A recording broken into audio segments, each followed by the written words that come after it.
지금 40대 중반인데 저 어릴 때만 해도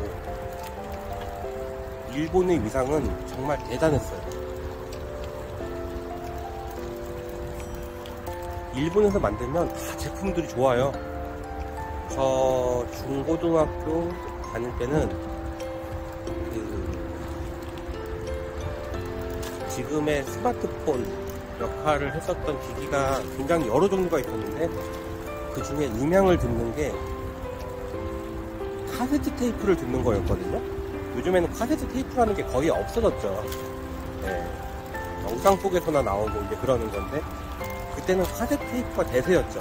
저도 카세트 테이프가 몇백 개가 있었어요.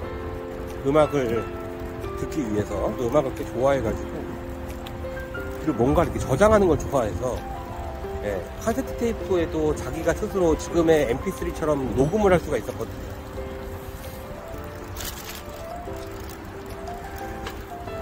그 카세트 테이프 중에 전 세계적인 왕좌에 있는 것이 바로 워크맨이었어요. 제일 알아주는 게 소니 워크맨이고 그 다음이 아이와였어요. 소니 워크맨 있으면 부자였어요. 굉장히 가볍고 만지면 이렇게 되게 완성도가 높게 느껴지고 이렇게 카세트 테이프를 넣다가 빼면 이렇게 털커덕 하는 그런 소리가 진짜 묵직했어요. 느낌이. 그때 가격으로 한 10만원에서 20만원 정도 했었던 걸로 기억나는데 지금하고는 물가가 틀려요. 당시에는 짜장면이 2,000원 정도 하던 때였고 오락실에 가면은 오락이 50원, 100원 그럴 때였고 20원짜리 초콜릿 이런 거를 팔 때였기 때문에 지금하고 물가가 틀리죠. 지금으로 추산하면은 글쎄 한 50만원 이상 되지 않았을까요? 근데 일본 차가 제일 좋았어요. 모든 기기가. 자동차도 일본 자동차가 엄청 튼튼했고 디자인도 좋았고 특히 뭐 밥솥 이런 거 일본에서 개발이 됐죠. 그런 것도 일제가 좋았고 모든 전자제품, 가전제품 일제 쓰면 다 부자라 그랬어요. 미국 거보다도. 일본의 위상은 참 대단했던 것 같아요. 우리 바로 옆 나라고 우리를 식민지로 다스렸던 나라여서 국민적 감정은 좋지 않았지만 하다못해 볼펜부터 지우개, 자동차 모든 산업이 다 일본이면은 세계 최고 등급 이렇게 했었던 시절이었거든요. 저는 어린 시절을 그런 분위기에서 지냈잖아요. 그런데 어느 순간 내가 나이를 먹으면서 시간이 지나고 보니까 우리나라가 일본의 그런 자리를 하나씩 뺏고 있는 거예요. 조선업을 비롯한 여러 가지 중공업 분야, 그 다음에 전자제품, 자동차, 각종 산업들이 전부 다 일본을 초월했어요. 사실 그런 날이 올 줄은 몰랐어요. 왜냐하면은 우리나라가 일본에 비해서 인구도 굉장히 적고요. 국토 면적도 굉장히 작아요. 그리고 정말 못 살던 나라잖아요. 그래서 여러 가지로 부족함이 많은 나라였고, 그래서 여건도 좋지 않은데, 그런 나라가 어떻게 이렇게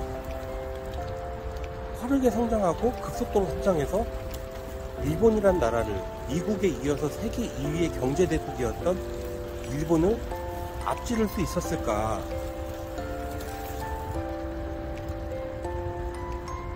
사실 이건 정말 세계사에서 봤을 때도 굉장히 놀라운 일이에요.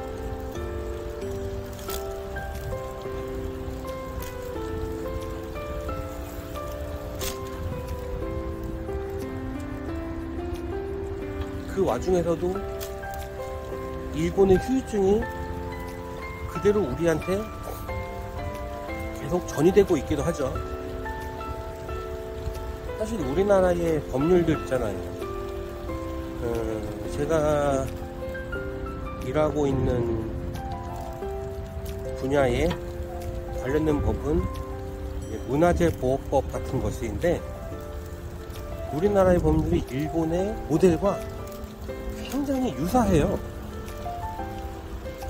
그래서 거기서 나온 결과들도 굉장히 유사합니다. 그런 거를 제가 일하면서 조사하고 연구하다 보면은 계속 느껴져요. 누가 알려준다기보다도 연구하다 보면은, 야, 보면 볼수록 일본하고 비슷하구나, 그런 생각이 굉장히 많이 들거든요.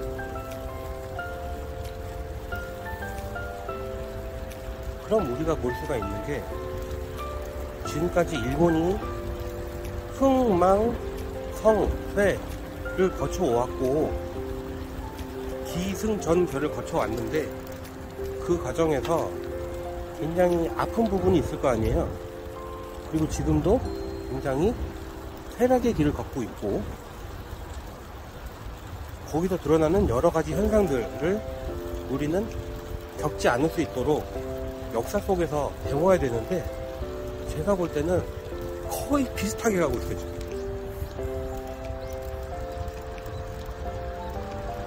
싱크로율이 한 85% 이상 되고 있다.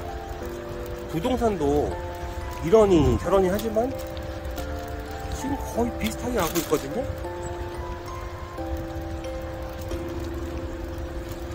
이 시점에서, 현재 시점에서는 우리가 이제 일본하고 달라져야 돼요.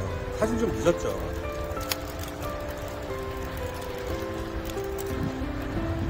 이제는 우리가 일본하고 다른 모델을 만들지 않으면, 일본이 지금 쇠락해가고 있는 것처럼 우리도 쇠락해갈 수밖에 없어요. 그런데 너무 아쉬운 건, 그거를 이끌 사람들이잖아요. 부강할 대한민국을 이끌 사람들이 결국에는 열심히 일해줘야 되는 20대부터 40대까지의 사람들인데, 지금 너무 힘이 빠져 있어요.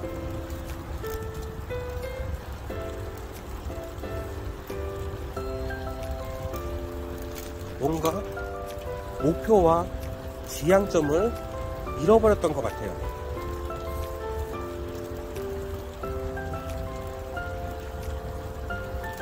마라톤 선수들이 있는데, 한국이라는 마라톤 선수가 있고, 일본이라는 마라톤 선수가 있고, 미국이라는 마라톤 선수가 있고, 중국이라는 마라톤 선수가 있는데,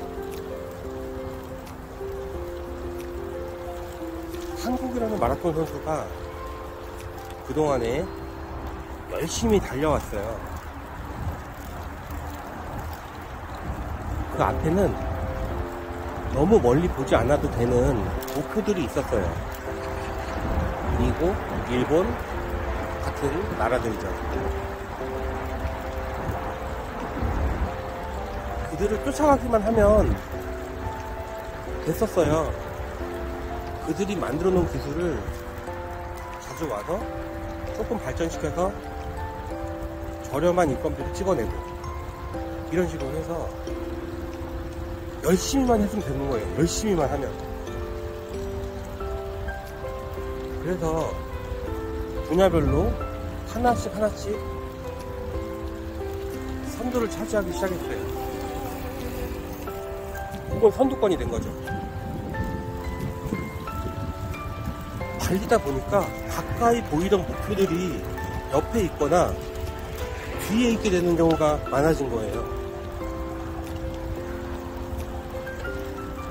그리고 예전처럼 죽도록 일하고 굶으면서 그렇게 살지 않아도, 이게 있나?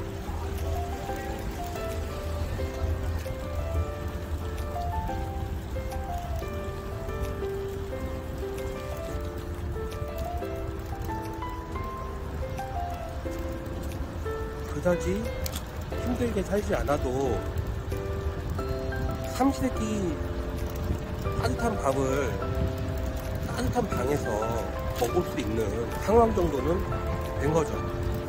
그러다 보니까 아유 모르겠다 나는, 그런 생각이 드는 거죠. 그래서 이 국가 간 경쟁이라는 마라톤에서 목표를 잃게 되니까 갈팡질팡하고 있는 거예요. 이제까지 쫓아왔던 나라에서 이제는 이끌어가는 나라가 돼야 되는데 이끌어간 적은 없기 때문에 심각한 성장통을 겪고 있는 거죠. 사실 지금까지만 해도 괜찮죠. 지금도 나이스하잖아요. 뭔가를 도전해서 실패하거나 큰 문제가 없으면 대부분의 국민들은 힘들다 해도 먹고는 살아요. 지금 보세요.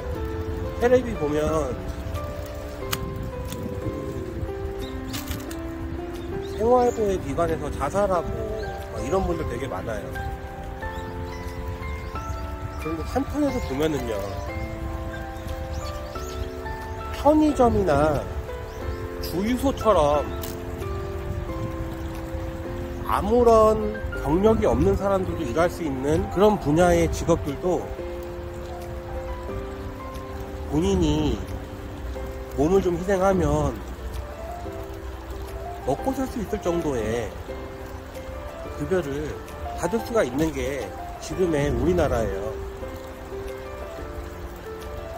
이거는 누구도 부인을 할 수가 없어요.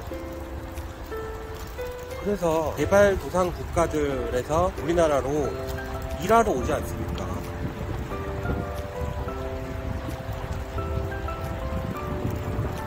외국인에 대한 차별이 되게 심한 나라인데도 불구하고 우리나라로 와서 일하잖아요. 왜냐하면은 우리나라에서 몇 년 벌면 그 나라에서는 굉장히 풍족하게 살 수 있으니까. 옛날에 우리나라 사람들이 독일에 간호사나 광부로 일을 하러 가고 중동으로 일을 하러 갔던 것처럼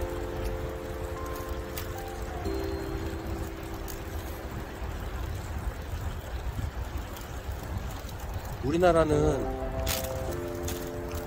신체 건강하기만 하면 먹고 사는데 사실상 문제가 없는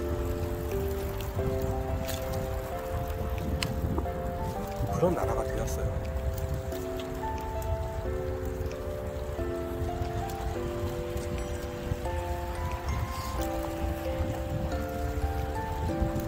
그런데 이런 상황에도 예전보다 직업에 대한 불만은 훨씬 더 높아진 것 같아요. 불만이 엄청 많아요. 그래서 다들 취업 준비를 한다고 그렇게 열심히 공부를 하고요. 그러고 있어요. 자기가 원하는 분야로 취업을 하고 싶으니까.